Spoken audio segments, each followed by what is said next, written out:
और शुरुआत आज की सबसे बड़ी खबर से करेंगे। वज़ीर-ए-आज़म नरेंद्र मोदी आज नए पार्लियामेंट हाउस का इफ्तिताह करने जा रहे हैं। इफ्तिताही तकरीब को तारीखी बनाने के लिए इसे रिवायती वैदिक रसूमात के मुताबिक मुनक्किद किया जाएगा। इफ्तिताही तकरीब का आगाज हवन और पूजा से होगा। इसके बाद पीएम मोदी लोकसभा चैम्बर का बाकायदा इफ्तिताह करेंगे। पीएम मोदी ने कहा कि नया पार्लियामेंट हाउस हर हिंदुस्तानी के लिए फख्र की बात होगी। इफ्तिताही तकरीब के पेश नजर पार्लियामेंट के इर्द गिर्द दिल्ली पुलिस और नीम फौजी दस्तों का सख्त पहरा रहेगा। साथ ही पार्लियामेंट हाउस के सामने खाप पंचायतों ने खवातीन पहलवानों की हिमायत में महिला पंचायत मुनक्किद करने का फैसला किया है। ताहम दिल्ली पुलिस ने इसकी इजाजत नहीं दी है। ऐसे में किसी भी सूरत हाल से निपटने के लिए दिल्ली पुलिस के अलावा नीम फौजी दस्तों की 20 कंपनियां पार्लियामेंट के इर्द गिर्द तैनात रहेंगी। इसमें 10 कंपनियां खवातीन सिक्योरिटी फोर्सेस की होंगी। इसके अलावा लोटन जोन में पार्लियामेंट के अतराफ की तमाम सड़कें दोपहर 3:30 बजे तक आम लोगों के लिए बंद रहेंगी। साथ ही पार्लियामेंट के करीब मेट्रो स्टेशन भी बंद रखे जाएंगे। इसके साथ ही दिल्ली पुलिस ने बताया है कि दिल्ली की तमाम सरहदें खुली रहेंगी। इन सरहदों पर दिल्ली पुलिस और नीम फौजी दस्तों को तैनात किया गया है।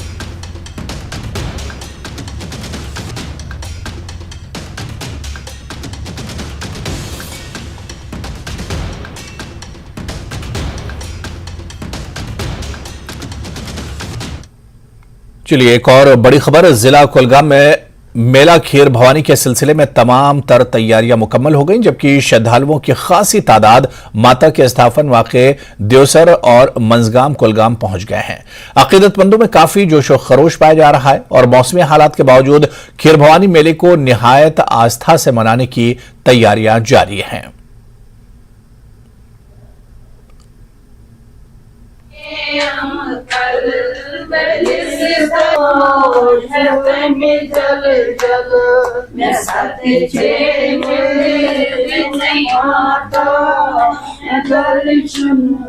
माता खीर भवानी का मेला ज्येष्ठ अष्टमी को हम मनाते हैं।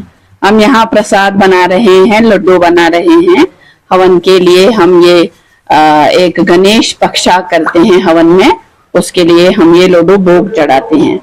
खीर बना रहे हैं और प्रसाद बना रहे हैं। यहाँ पर पिछले साल से बहुत डिवोटीज आए हैं, बहुत लोग आए हैं और हम आशा करते हैं कि अगले साल इससे भी दुगने आ जाए, इससे भी डबल हो जाए ये यात्रा। तो जितनी यात्रा ज्यादा आती है उतना ही हमें उत्साह होता है हमें। तो हम बार बार आना चाहेंगे। जब तक हमारे जान है, हमारे जी में जान है, तब तक हम आते रहेंगे।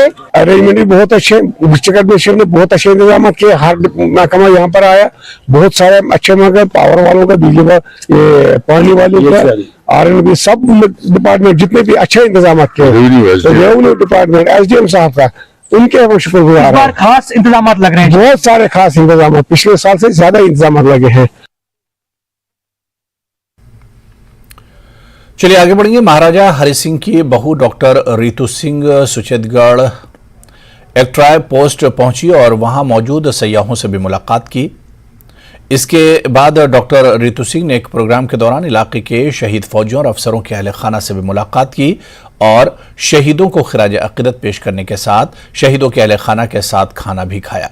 इस दौरान डॉक्टर रितु सिंह के साथ बार बार जीतने वाली गणित मोनिका कपूर के साथ साथ दिल्ली के खवातीन सयाहों की एक बड़ी तादाद भी इनके साथ मौजूद थी। सुचेतगढ़ के अपने दौरे के दौरान डॉक्टर रितु सिंह ने शहीदों के अहले खाना के मसाइल सुने और यकीन दिलाया कि उनका पूरा खानदान शहीदों के खानदान के साथ खड़ा है।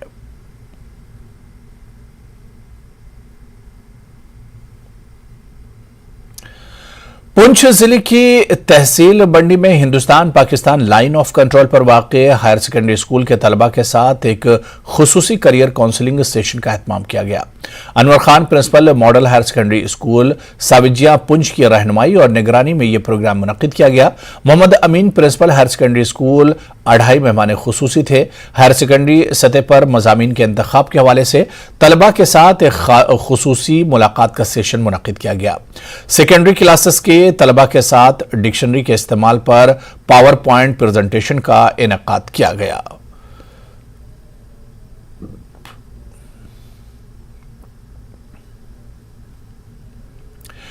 शोपियां में फिट रहें और सेहतमंद रहें मुहिम के तहत कई खेल सरगर्मियां मुनक्किद की गईं।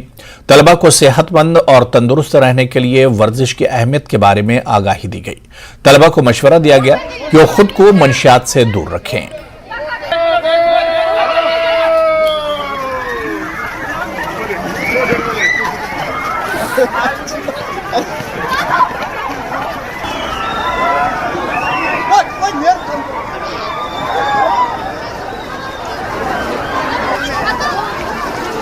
कि हमारा मकसद है पहले नंबर पे आना। हाँ, हमारी शौक है दौड़, हमारी शौक है सर ये इसी। हाँ, सरों ने हमें बोला कि और रिजवान सर है जो उसने बताया कि हेल्थ में जो है वो बहुत ही एक्सरसाइज बहुत ही अच्छा रहता है और नशे से बचना है, इसलिए ये रेस करा। भदरवा के जंगलों में पहाड़ी इलाकों के किसान बंदरों की हरासानी से परेशान हैं। किसानों का कहना है कि चावल, गेहूं और मकई की काश्त के दौरान बंदरों ने लाखों रुपयों के फसल को नुकसान पहुंचाया है, जिसकी वजह से उन्होंने ये काश्त करना बंद कर दिया है। किसानों ने मजीद कहा कि बंदरों के जरिए पहुंचने वाले नुकसान बचने के लिए अब जड़ी बूटियों की काश्त कर रहे हैं।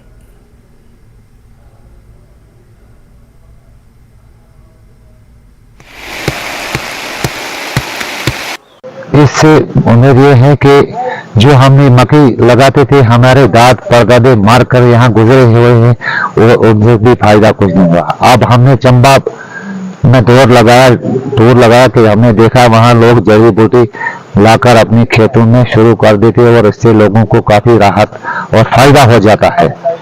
और इससे हम भी इसी काम में जुड़े हुए इनके साथ अब हम भी यही काम करेंगे। अपने खेतों में थल लगाई और अब लगानी शुरू कर दी हमने कि हम ये काम शुरू करेंगे कि जिससे हमें फायदा मिलेगा। लहसुन, नाग छतरी, पतीश और क्या बोलते हैं पंजा, सालन मिश्री, कुट और ये चीज हमने शुरू लगाने कर दी शुरू। पहले तो सब कुछ मिलता मगर जब ये बंदर आ गए ना, इन्होंने सब कुछ खत्म कर दिया। इसलिए अब ये फूल लगा रहे हैं और जड़ी बूटियां लगा रहे हैं। इतने बंदर नहीं आते, इसको भी बेकार क्या करना है। जो मक्की है वो खाते थे, सब कुछ खाते थे मगर ये लगा रहे हैं, लगाई हुआ उसका हमें बहुत फायदा हुआ। 2, 3, 4 साल से हम काम कर रहे हैं, इसका हमें बहुत बेनिफिट हो रहा है, इसलिए हमने ये खेती शुरू की है। एरोमेटिक क्रॉप से काफी सालों से जुड़ा था, तो मैंने जब देखा एरोमेटिक क्रॉप से काफी फायदा हो रहा है कि एरोमेटिक क्रॉप भी ऐसी क्रॉप है जो मंकी मैनान से भी और बाकी जो जंगली जानवर हैं उनसे भी उसको वो नुकसान नहीं पहुंचाते हैं। तो हमने देखा कि उस क्रॉप में 2 से 3 टाइम या 10 टाइम हमें काफी मुनाफा हुआ। उसके बाद हमने सोचा कि हाई अल्टीट्यूड जो मेडिसिन प्लांट है, हमारी जो हायर रीचेस पे लैंड्स हैं, वो बहुत सालों से बेकार थी क्योंकि मंकी का काफी उसमें खतरा रहता है, माल मवेशी का खतरा रहता है, तो इस वजह से वो जमीनें सारी बेकार थी। तो हमने यही सोचा कि हाई अल्टीट्यूड पे जितनी भी लैंड्स है उनको इन्वॉल्व करें मेडिसिनल क्रॉप्स की तरफ। सारूथी और मेंढर के दीगर इलाकों में वाटर लिफ्ट स्कीम अरसे दराज से गैर फाल है और मुतालिका महकमा इस मामले से पूरी तरह गाफिल है, जिससे सैकड़ों लोग मुतासिर हैं। इलाके में पानी की शदीद किल्लत पैदा हो रही है। मकामी लोगों ने कहा कि चंद माह पहले महकमा जल शक्ति की जानिब से पानी की टंकी तामीर की गई थी, जिसमें दावा किया गया था कि 2000 से ज्यादा आबादी को पानी फराहम किया जाएगा, लेकिन जमीनी हकीकत कुछ और है। मकामी लोगों ने कहा कि इन्हें रोजाना मीलों पैदल चलकर पीने का पानी लाना पड़ता है, लेकिन महकमा वाटर सप्लाई स्कीम को फाल बनाने के लिए कोई कार्रवाई नहीं कर रहा। उन्होंने लेफ्टिनेंट गवर्नर मनोज सिन्हा पर जोर दिया कि वो इस तरह की आला सतही जांच करें, कसूरवार एहलकारों पर कार्रवाई करें और पानी की किल्लत को दूर किया जाए। लिफ्ट स्कीम शुरू थी अरसा 5-6 साल की या वो काम चल रही है। इत बोरवेल भी कढ़ियो, उस तो बाद क्वार्टर बनाए गयो, ट्रांसफार्मर लाए, तमाम मशीनरी लाई गई, लेकिन वह इस वक्त तक चालू नहीं की। जित पाइप थी जनाब, पाइप की मेन लाइन जी बिछाई गई और उस तो अगे जो काम बंद की हो गया है। हम सरकार ने पूछा कि इतना पैसा लाने फिर क्या जरूरत थी जनाब, अगर लोग इतना सफर हो रहे हैं। हम डीसी साहब ने रिक्वेस्ट करा कि इसने चालू की हो जाए, अगर इसने चालू नहीं की हो जाए लोगों ने बहुत प्रॉब्लम है जनाब, लोग सड़कों पर आएंगे, एहतजाज करेंगे। इस वक्त परेशानी यह है कि लोग 4-4, 5-5 किलोमीटर पैदल चल गए पानी ले आए लगा। इतनी परेशानी है, कोई पीएचई वाला डिपार्टमेंट वाला कोई तान गया गड्डी नहीं भेजता, लोगों ने पानी नहीं देता। हमारी औरत है जी 5-5 किलोमीटर चल गए पानी है जो वो आने बर्तन शर्तन वास्ते दे, बड़ी परेशानी है। मोदी हुकूमत के 9 साल मुकम्मल होने पर दिल्ली में एक कॉन्क्लेव का इनेकाद किया गया। मरकजी वजीर अनुराग ठाकुर ने कॉन्फ्रेंस में आर्टिकल 370 का जिक्र किया। उन्होंने कहा कि जम्मू कश्मीर में 370 ग्रहण की तरह लग रहा था, इसे हमेशा हमेशा के लिए खत्म करने का वजीर आजम मोदी ने काम किया है। कश्मीर जो भारत का सिरमौर है, उसमें एक ऐसा ग्रहण की तरह 370 लगा था। नेहरू जी देखकर तो चले गए, लेकिन मोदी जी का इंतजार करना पड़ा। धारा 370 के लिए भी सदा सदा के लिए मुक्ति दिलाने का काम नरेंद्र मोदी जी की सरकार। अब पिछली बार अगर आपको याद होगा 15 अगस्त पे हमने कहा था हर घर तिरंगा लहरा, और हर घर तिरंगे में जम्मू कश्मीर की गली गली में भी तिरंगा लहराया।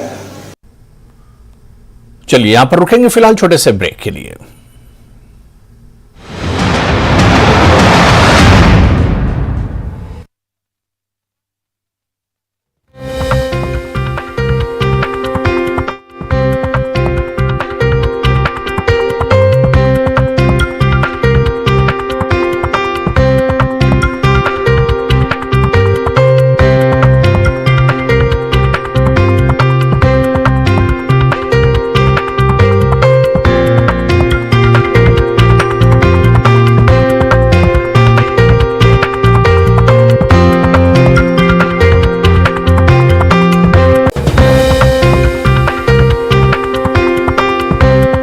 हेडलाइंस प्रेजेंटेड बाय पेट सफा आयुर्वेदिक चूर्ण। पेट सफा तो हर रोग दफा।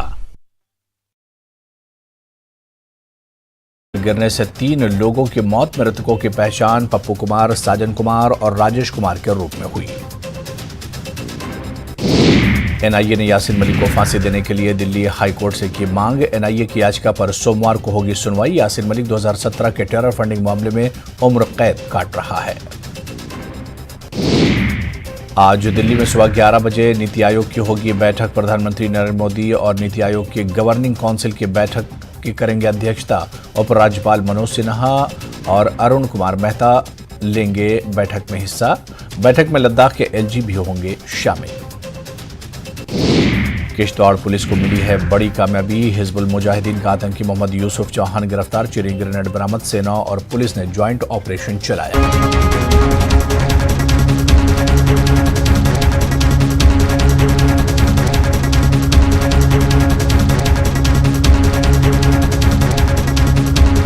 बैद्यनाथ कब्ज हर, पुरानी कब्ज, एसिडिटी व अन्य पेट की परेशानी में उपयोगी।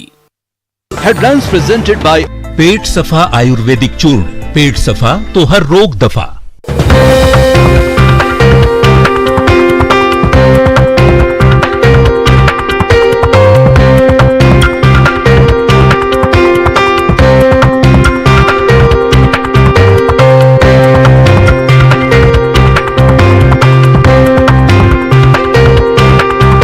हेडलाइंस प्रेजेंटेड बाय पेट सफा आयुर्वेदिक चूर्ण। पेट सफा तो हर रोग दफा।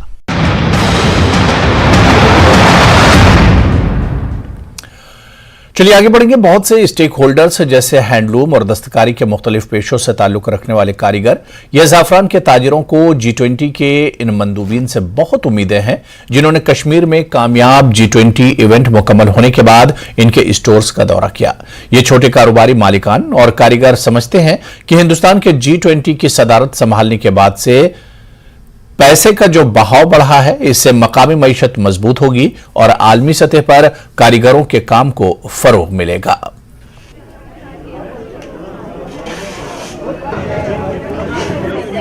इंशाल्लाह उम्मीद तो बेहतर ही है हमें कि G20 मीटिंग हो गई है। अब हमें उम्मीद है कि आगे भी ऐसा हो और आर्टिजनों के लिए फ़ायदा हो। जैसा कि आपको पता है कि आर्टिजन के बारे में बात हुई है, डायरेक्टर हैंडीक्राफ्ट से भी बात हुई है, उनसे भी बात हुई है, जो कि मैं पहले भी कह रहा हूँ, उनको सब किसी भी फोरम में यही कह रहा हूँ कि आर्टिजन के लिए कुछ इंश्योरेंस का या कुछ बेनिफिट होने चाहिए। और मैं रिक्वेस्ट कर रहा हूँ यहाँ के लोगों को कि वो आर्ट लवर बने, यहाँ के हैंडीक्राफ्ट्स के साथ मतलब ज़्यादा लगाव रखे, क्योंकि यहाँ का कारीगर जो है, यहाँ का आर्टिजन है, इसी पे बचता है। अगर यहाँ पे आर्ट लवर होंगे, ये हमारे अपने लोग भी, हमारे हिंदुस्तान के अपने सारे मुल्क के सारे लोग या बाहर के आएंगे और आर्टिजनों के लिए इंशाल्लाह फ़ायदा ही होगा अगर हो सके इतना कर सके ये लोग भी। जो G20 के हवाले से आप जो पूछ रहे हैं, ऑब्वियसली वो एक अच्छा एक अपॉर्चुनिटी है कश्मीर के लिए, मैं ऐसा समझता हूँ कि क्योंकि जो G20 से पहले या G20 के बाद देखेंगे इसमें क्या डिफरेंसेस है। डिफरेंसेस ये है कि जो बाहर से हमारे पास मेहमान आए थे, डेलीगेट्स आए थे, उनने वो चीज़ें बिल्कुल रूबरू या जिसको बोल सकते हैं प्रैक्टिकली देखी, वो हाथ में देखी, वो फील, वो टच उनको लगा कि कैसे चीज़ें बनती हैं। उन्होंने वहाँ एक सामने उनको करवाया भी, एक डेमोन्स्ट्रेशन का भी एक सीन था वहाँ, तो वो सारी चीज़ें उनने खुद से देखी है। तो मुझे लगता है ये एक अच्छा एक अपॉर्चुनिटी है पूरे कश्मीर के लिए, हर एक क्राफ्ट के लिए, उसमें सारे क्राफ्ट इंक्लूड किए उन्होंने। कश्मीरी दस्तकारी दुनिया भर में मशहूर है। यह हैंडीक्राफ्ट्स की कला मुल्की और गैर मुल्की सयाहों की तवज्जो का मरकज बन गई है।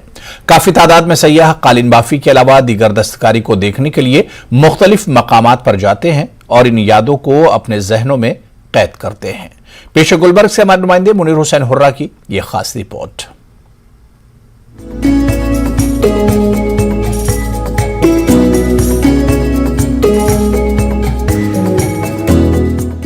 इस कमरे में सयाहों की यह भीड़ कश्मीरी कालीन बाफी और दीगर दस्तकारी का मुशाहिदा करने के लिए जमा हुई है।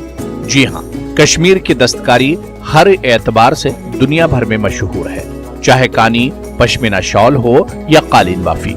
हाथों से बुनने वाले कश्मीरी कालीन को यहाँ के दस्तकार जमाने कदीम से लेकर आज भी दुनिया की तारीख में जिंदा रखे हुए हैं। कश्मीरी दस्तकारी हमेशा दुनिया भर के सयाहों की तवज्जो का मरकज रहा है। गुलमर्ग जाने वाले सयाह न सिर्फ मुख्तलिफ गाँव में जाकर करीब से कश्मीरी दस्तकारी का मुशाहिदा करते हैं, बल्कि नाराबल गुलमर्ग हाईवे के दोनों अतराफ मौजूद दस्तकारी के यूनिट्स में जाकर कश्मीरी दस्तकारी की इस कला को जानने और देखने आते हैं। मुझे आर्ट एंड क्राफ्ट में आके यहाँ पे कॉटेज इंडस्ट्री का जो लाइव डेमो मिला है, तो मैं अपने आप को बहुत खुशनसीब समझती हूँ जो मुझे इतनी गहरी जानकारी इन्होंने दी है और मुझे बहुत अच्छा महसूस हुआ है। इनक्रेडिबल इंडिया जिसे हम कहते हैं, उनके बारे में बारीकी से जानकारी मिलने से मुझे बहुत अच्छा लग रहा है, बहुत अच्छा महसूस हुआ। और इनका हार्डवर्क जो है और पेशेंस और पैशन, उसका लाइव एग्जाम्पल और डेमो हमें मिला है, तो बहुत अच्छी फीलिंग आई है हमको सबको। इधर से हम इतने लंबे से आए हैं मुंबई से, ये सिर्फ देखने के लिए कि ये कॉटेज इंडस्ट्री कैसे वर्क करता है। और हालांकि हमको जो बताया कि ये कारपेट बनाने के पीछे पैशन और पेशेंस दोनों चीज़ होनी ज़रूरी होती है, तो ही इतनी खूबसूरत चीज़ बनती है। और इतने अलग अलग रंगों के साथ ये बनता है, तो इसमें इतनी डिफ़िकल्टियाँ हैं। और बारीक बारीक कारीगर और 7-7 साल एक कारपेट हाथ से और 7-7.5 साल एक कारपेट बनता है। ये सब चीज आज के जमाने में तो कुछ वाकई प्रेजेबल है, क्योंकि वर्ल्ड में सबसे बेस्ट है। तो ये सब चीज हम इधर से लेके जाएंगे और अपने परिवार वालों को और रिश्तेदारों को और फैमिली फ्रेंड्स को बहुत ही इसकी खूबियां बताएंगे कि आप भी लोग आए। बहुत ही खूबसूरत बनाते हैं लोग और बहुत ही आराम से बैठ के, मतलब बहुत ही हार्डवर्क करते हैं वो लोग, और देख के बहुत ही अच्छा लगा, बहुत ही खूबसूरत बनाते हैं। गांव और दस्तकारी यूनिट्स पर सयाहों को कश्मीरी दस्तकारी की तरफ रागिब करने के लिए कालीन, कानी, पश्मीना शॉल और दीगर दस्तकारी मुख्तलिफ दस्तकारों के जरिए से की जाती है। इस दौरान माहिर कारीगर सयाहों को अच्छे अंदाज में इस हुनर को ज़हनशीन कराते हैं। Basically I am here since 17 years. जितने भी टूरिस्ट्स आते हैं मैं पूरा उनको एक्सप्लेन करता हूँ अपना ये जो कारबाफ है, ये जो हमारा आर्ट है, कब से चल रहा है, कैसे ईरान से आ गया, कैसे कारपेट्स बनते हैं, इनकी खूबियाँ हैं, कितने साल रहने वाले हैं, क्यों इनको मैजिकल कारपेट कहते हैं, डस्ट प्रूफ, इनकी खूबियाँ क्या हैं, क्यों इतने साल चलने वाले हैं ये कारपेट्स। पूरी दुनिया में हमारे कारपेट नंबर 1 नंबर 2 में आते हैं। मकामी कारीगरों और सयाह सरकार से अपील करते हैं कि इन्हें चाहिए कि इस कदीम कला को जिंदा रखने और मजीद फरोग देने के लिए संजीदा होकर इक़दामात उठाने चाहिए, ताकि इससे रोजगार के मजीद वसाइल भी फराहम हो सके। खुशी गसान कि मतलब इम वुचान ये सन ये कारीगरी वुचान जनाब यत गुस कारस दो खो दो वत लगुन ज्यादा ज्यादा, तिकाज मतलब यह वनकस खस्ता अली मज कार अगर अत गवर्नमेंट दिए तवज्जुद कि मुमकिन कि अत कारस पे नो जू ज़ैत। ये जो कला है इसको सच में ऑल ओवर द वर्ल्ड इसको इंट्रोड्यूस करना चाहिए, क्योंकि इसमें जो बारीकियां है और जो इसमें काम बनता है हाथ से, ये मैंने मतलब सुना हुआ था लेकिन आज लाइव देखा है, तो ये सच में ये एकदम अलग ही है, बहुत ही अच्छा। यहाँ की दस्तकारी जम्मू कश्मीर के लिए आलमी प्लेटफॉर्म पर एक बड़ी पहचान है।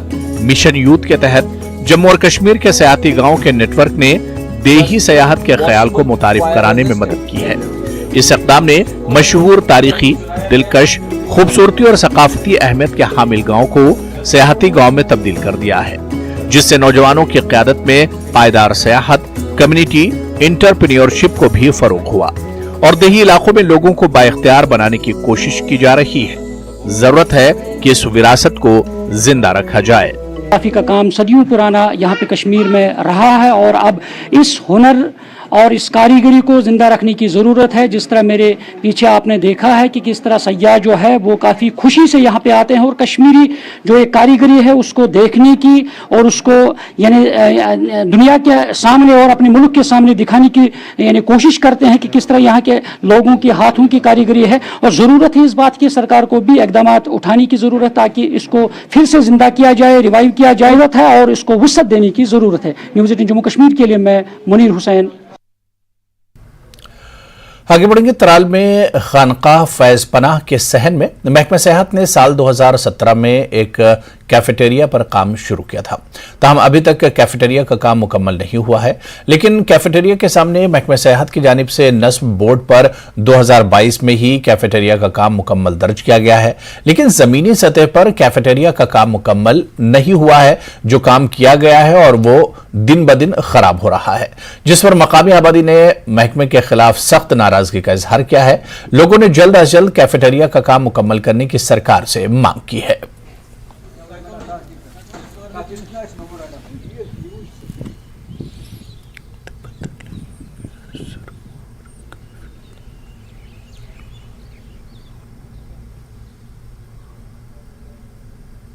डायरेक्टर टूरिज्म और कमिश्नर टूरिज्म से इस्तदा करता हूं, जो यहाँ पर ये कैफेटेरिया है, पार्किंग प्लेस है और पार्क है, इसका आप खुद जायजा लेकर मुकम्मल ऑडिट करें।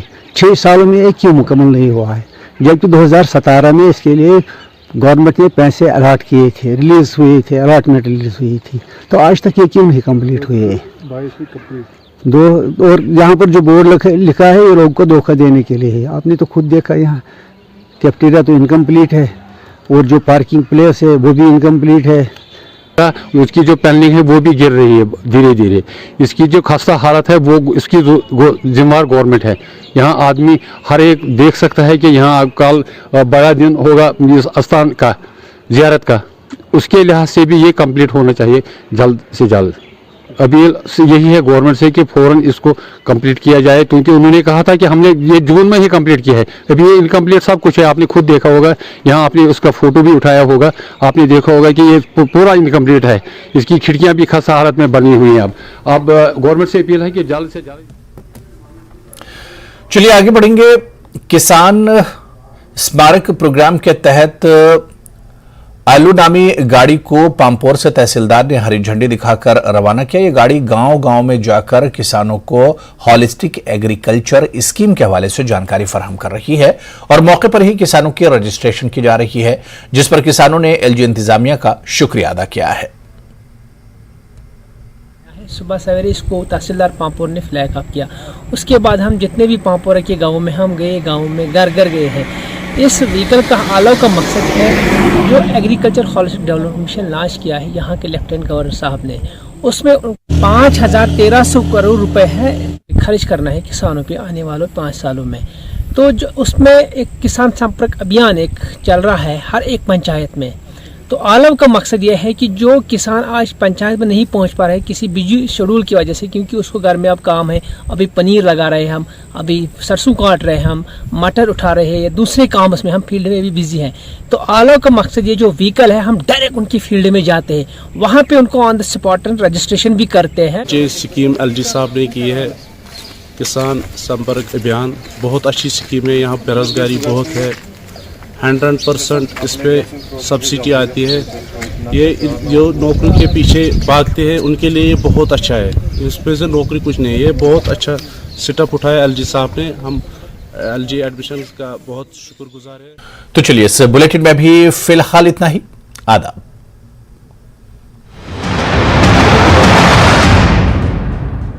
हेडलाइन